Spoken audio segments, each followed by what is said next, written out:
Okay, it's very hot in here.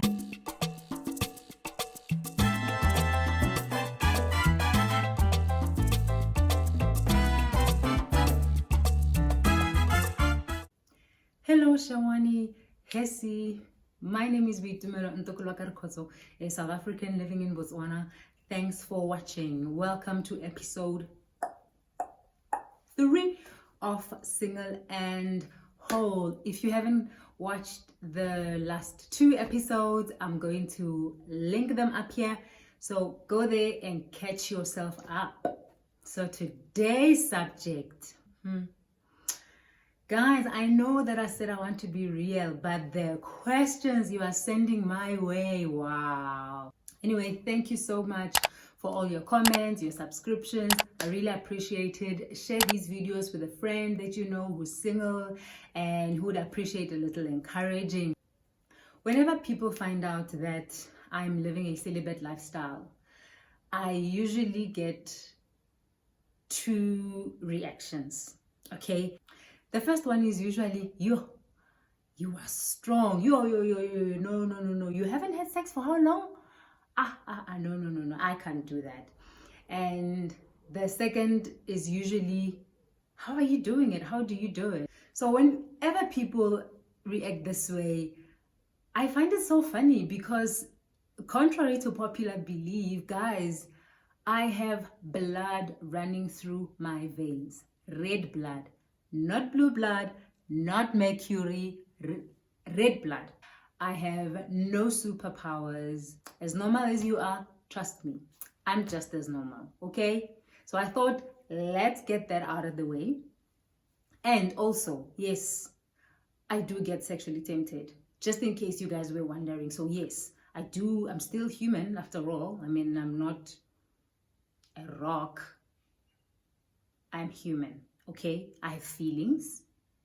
So this would be an interesting topic for us to look into today, and for me to just let you in a little bit on how I live this celibate lifestyle. Let me put a disclaimer.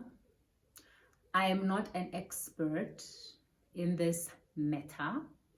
Neither do I think that I have attained so much victory that I think I'm more qualified to speak on this subject than anybody else. Neither am I thinking that I'm more holier than anyone else on the planet. No, I think I just decided that I talk about this subject so that I share with you how I'm living this life, my struggles, my victories, and hopefully what I share will be able to assist you as well. I mean, I'm not perfect.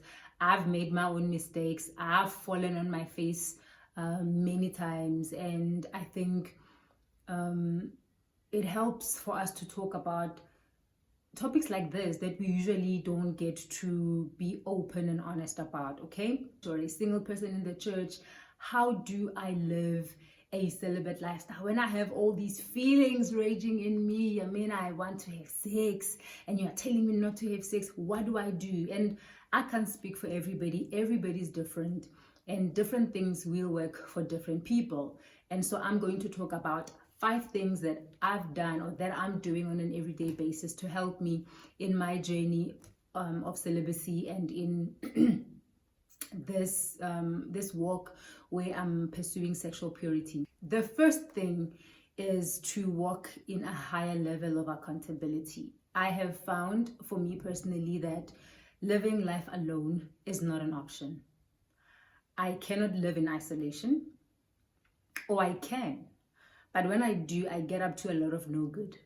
So I have a number of people in my life who check in with me and ask me questions that I may not be wanting to ask. Okay, so I have people who speak into my life, people who call me out when I've done wrong, when I have my challenges, and I want to make that phone call to somebody I have no business making a phone call to. Don't be looking at me with those eyes of judgment. You've done it too. Those days where you feel like, I want to call this person because I'm feeling, Then I phone them to say, hey girl, I'm having I'm having a rough day today. Won't you just go to war in prayer for me? Won't you just lift me up in prayer? I'm struggling with this thing. And those people will be very careful to go into areas of my life because I've given them permission to speak into my life in that way. And I found that when you live a life of vulnerability and a life of accountability, you don't go very far off without people helping you back, right? So they're almost like guardrails around you, that when you are honest and you don't keep things secret in your life, you give people an option and an opportunity to speak into your life and to see things that you might not see. For example, if you are dating somebody that might not be good for you, when you are in the relationship, you might not see it, but your friends and your family, people living with you, are able to see this relationship better, and they can be able to just give you advice. So for me, that's that. Number one is I live a life of high accountability. I just can't do without it. The second thing that I have done, or that I keep doing, is this might be controversial, but I have debunked for myself the myth that says sex is a need. I think this is a myth, because for me, a need is survival. I need water to survive. I need food to survive. If I don't drink water and I don't eat for a while, I'm going to die. If I don't have sex for 100 years, I am not going to die. I need air. If you cut my air supply, I'm going to die. I need air. That's a need. How can sex be a need? Why are we teaching that sex is a need? This does not mean I don't want to have sex. No, if marriage is still something that God has for me, there's going to be a lot of sex being had, okay? Just saying. In my head, I had to debunk this idea that sex is a need and therefore it must be had. No. So if sex is a need and you are a single person, single man, because it's mostly men who like to say sex is a need. Single man, you are pursuing godliness, you're pursuing sexual purity, and now you are raised to believe that sex is a need. How then do you satisfy this need? And to the men who are married, saying sex is a need, I'd like to know when it became a need. Does it become a need only when you are married? So does it mean the day you get married, something magically happens, and then the following day you automatically have this new need that you never had a need of before? And I've heard this said more by married men, especially when they talk about, his needs, her needs in a marriage context. I understand where it's coming from and the importance of intimacy in a marriage, but making it, but labeling it as a need, I need to be educated on that. Could this be the reason why we are in this mess today, Jay, where our men are raised to think that a sexual appetite is different to any other appetite? And no, I'm not ignorant about biology. No, I'm not. I understand the whole thing about testosterone and estrogen. I understand that men and women are wired differently. But I think we have used this as an excuse for too long. As a man or as a woman, you are not an animal. You have a soul. You can control your appetite. You can control your desires. Or you can control how you react. It can't be this thing that, no, you can't control it. When you get this feeling, then it overwhelms you so much that you can't do anything about it. Hey. Need for what? You need air, you need food, you need water, you need shelter, you need somewhere to live. That's a need. Without those things, you don't survive. What happens when you are sick and you can't have sex? Even if you are married, by the way, even if you are married, Because some people think they're going to get married so that they can have sex. You can get married and still not have sex in marriage. Let me get out of that one. Number 3. I love this one. And I love it for the simple reason that whenever I say these things, people think I live under a rock. But let me tell you, as a human being, you need to be a constant student of your life. Be your own student. Know your triggers. Know yourself. If you are pursuing celibacy or you are pursuing sexual purity, and you think that you can read, listen, and watch anything that you want and that you will not be affected, sis, bro, you are lying to yourself. I'm not going to trash what you watch, but what you listen to, what you are watching, what you are touching and reading is important. I'm a reader. Okay, my house is full of books because I love to read. I grew up reading your Mills and Boons, romantic novels from Daniel Steele, Barbara Taylor Bradford. I read those books largely because that's what my mom used to read in her younger days. But now, as I've grown and as I've changed and evolved, those kind of books I don't read as much as I used to, because obviously they rise things in me, right? Because I'm human after all, right? They rise things in me. I mean, when you are always reading about, and he touched her, and he held her, and he kissed her passionately, you can't read things like that all the time and not want the same thing for yourself. Always watching romantic comedies. I'm a rom-com kind of girl. I love romantic movies. I'm not shy or embarrassed to say it. No, I don't like sci-fi. I like romantic movies. Okay, I do. But I have had to reduce my intake of those kind of things, because the more I watch them, the more I want one, the more I feel like, oh, I also want a boyfriend. Oh, I also want a husband. Your Netflix, what are you watching all the time? You're watching this series. I mean, the kind of sex that is in our series today. And I'm not talking these movies that play at 11 p.m. or 12 p.m. No, I'm talking about normal time viewing. The amount of sexual innuendos and sex scenes, and they are so explicit in normal television. I am shocked at the kind of things that we are watching right now on TV. And so I don't watch that much TV. If a movie has S in it as a rating, I typically don't watch it. Or if I watch it and as soon as I see that the scene is just too steamy for me, I just change. Because I know where those things are going to lead me. Because where it's going to lead me, it's going to lead me maybe to watch a porn movie, or it's going to lead me to want to call somebody and want to also be touched. That's just me, okay? You know yourself, you know your triggers. I know my triggers. And as a result, I have to protect your receptors. So guard your receptors.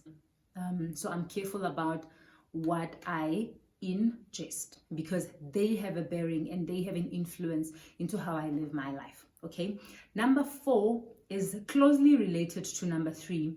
And number 4, I would say, don't put yourself in compromising positions. Just don't. Trust me when I say you are not as strong as you think you are. You like to play with fire.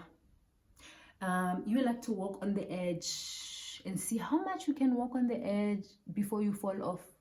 If you are going to spend time with somebody of the opposite sex for a long time that you have feelings for, over time, things are going to happen. You have people who feel like, oh no, I'm so strong, I can share a bed with my boyfriend and we are not going to do anything and I'm strong. That's fine, sis. That's fine, bro. You do you. As for me, I'm not going to put myself in that position because I know myself.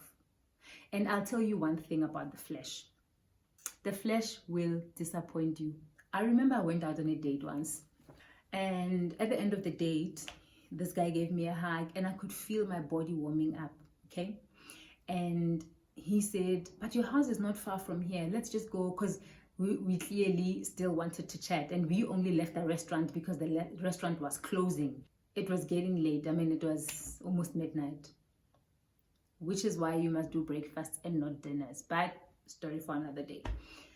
And so he said, but your house is just close by. Why don't we just go to your house and chill there? And everything in me wanted to say yes, because it made sense. We still wanted to chat. We were having a great time, and my house was just not far from the restaurant. And I remember thinking, the way that we are feeling, both of us right now, there's only one way this is going to end. But I knew that I didn't want the script to end that way. I have been in situations where I've allowed myself to be in such positions, and only to regret it later. So I went home by myself. I remember phoning this friend and saying, "Ooh, friend, my body is on fire." And she was able to say, "I'm proud of you, and let's pray." Just to show you that, yes, I also get tempted. It's not like because I'm pursuing a celibate lifestyle that I never get tempted. I get tempted all the time. I'm human, guys. So yeah, don't put yourself in compromising positions. Meet in public places. Meet in a group. And none of these things sound romantic, but do whatever works for you. I travel quite a bit for work and happen to be working with a lot of men. I do not hang out with my colleagues of the opposite sex in their hotel rooms. If there's something we need to work on, the reception of the hotel is a perfect spot for us to work on documents or whatever that we are working on. And these things may sound juvenile, to an average person, but that's what works for me. If that doesn't work for you, you do what works for you. So those are the measures and boundaries that I've put in place around my life.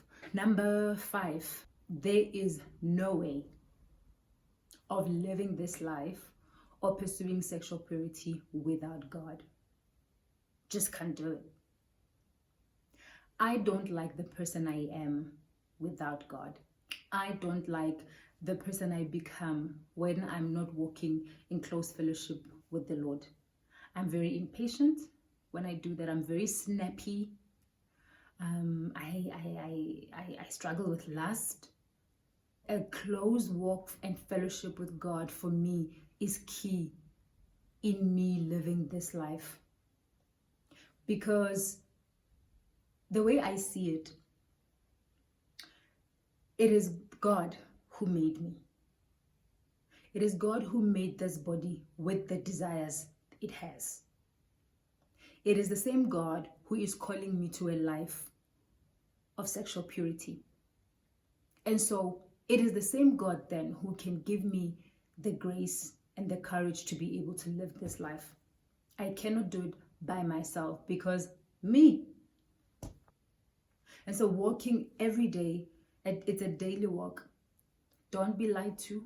It's a daily walk. It's a daily struggle. It's a matter I often and constantly bring at the feet of Jesus. To say, God, I have these desires, but I understand that at the stage of my life that I'm in, that's not what you have for me. And because of that, then I ask you to live this life, to live a life that honors you, a life that pleases you. And when I fail, then I come back to him and I confess and I repent. It is the grace of God that leads us to repentance. And so above all of that, above living a life of accountability, above debunking myths that sex is a need, beyond guarding my receptors, beyond putting myself in compromising positions, I try as much as possible to live a life of close fellowship with God.